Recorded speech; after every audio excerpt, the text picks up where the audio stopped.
Hello everybody, welcome back to Let's Play Zelda, The Wind Waker. You're probably wondering why my timer is different from last episode. Well...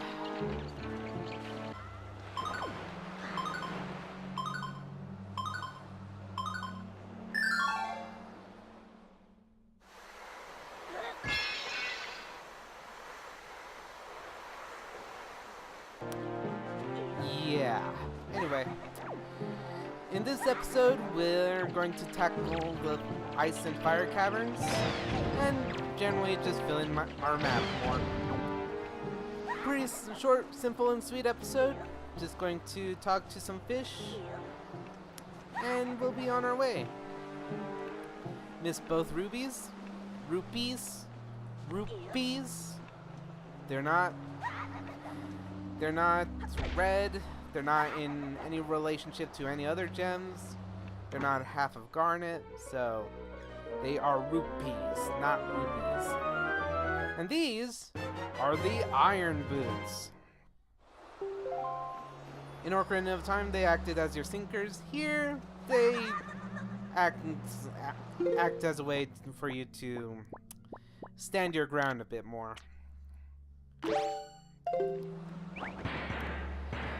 Pretty much what you do is you put them on. They're an equipable item, which is something that every Zelda game has done.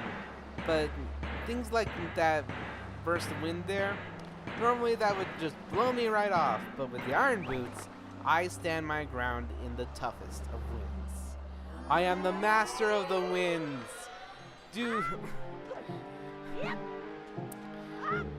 not question me. And so comes the trial of actually getting off this island. And that Link's jumping algorithm in icy things out is not good. But it's a new morning. I think it's time to go out exploring. So, let's get on to our King of Red Lions, who's just too far away, and seek out our next objective. Well, the next objective in our dungeon quest.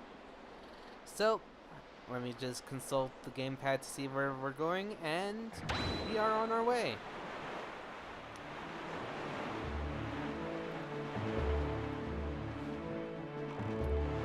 Okay, here we are. Hello, Mr. Fish. Give me what I want to know. Oi, small fry. Oi, small fry. Yeah, I heard. Opening up the sea chart.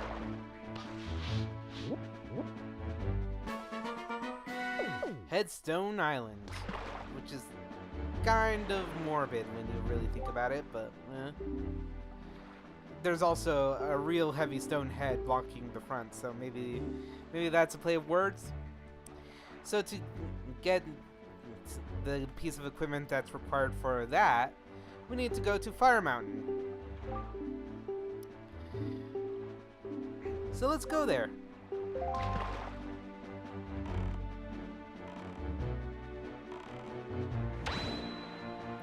Set sail for the seas of adventure.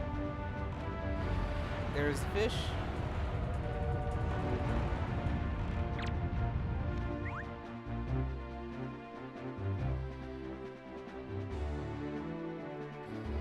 So he'll give you the charting information about the island.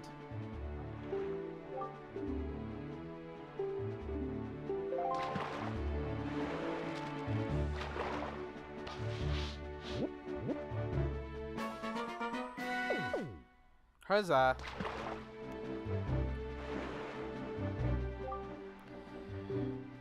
Yeah, treasure hint. There's a treasure, but we'll get burned alive if we do it, so we need to melt the hottest of fires. We know. So, let's melt the hottest fires. Let's freeze the hottest of fires. And let's go back in. Let's go into the dungeon. You know, when I'm thinking about this, Zelda Breath of the Wild, back on that subject again, it's going to be a lot like Wind Waker in the sense that the world is just so open. But unlike Wind Waker, you're not just sailing from island to island. You're actually going to be doing something. You're going to be stumbling on, different enemies, and the boat's not going to act as your middleman. So it's going to be Wind Waker without the boat, which I think is going to be super cool. Of course, the challenge for this island is to find your way around the labyrinth like crags of the aggro crag, the crags of the volcano. So Link is climbing the aggro crag. Something. It's been a long time since I've seen Nickelodeon Guts. Do you have it? Anyway.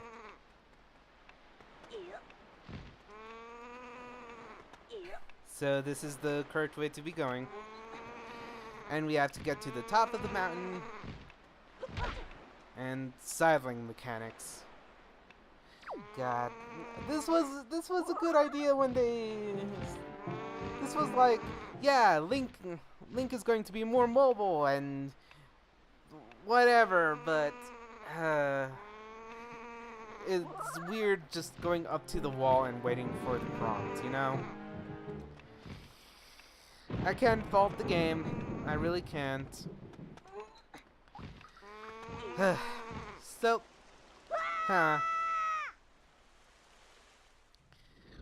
So, I have about 3 minutes to get through this dungeon, which is pretty simple. Just hop across the... I don't know why I put the iron boots on there. But hop across the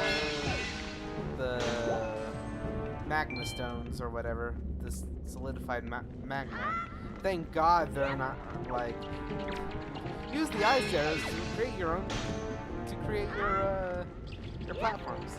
I think they did that in, Link Between Worlds, where you actually use the ice rod to create your own path. Oh right, you can use the skull. You can do what I'm doing.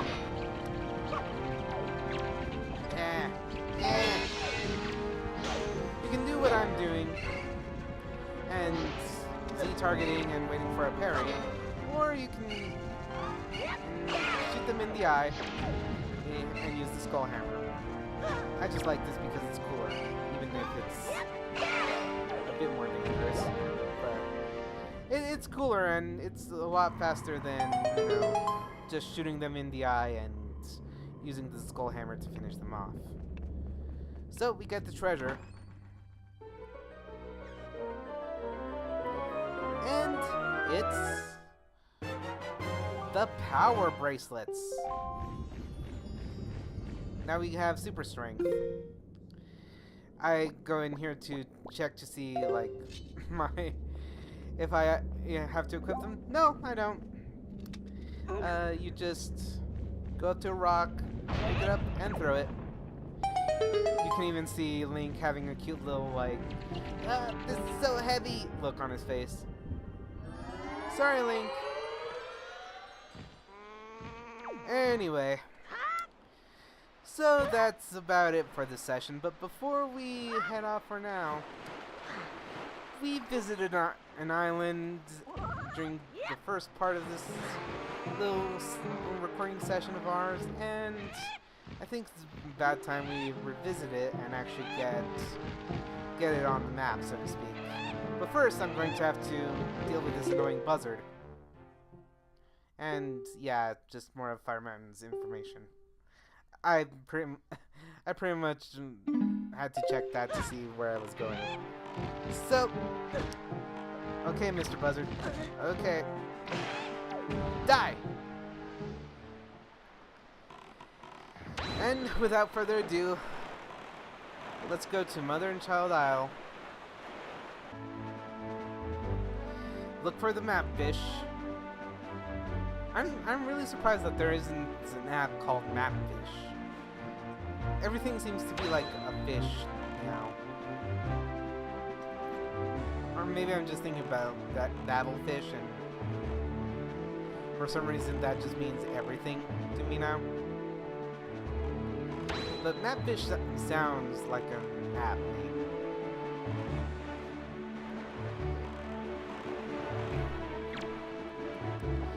So, as we get bait,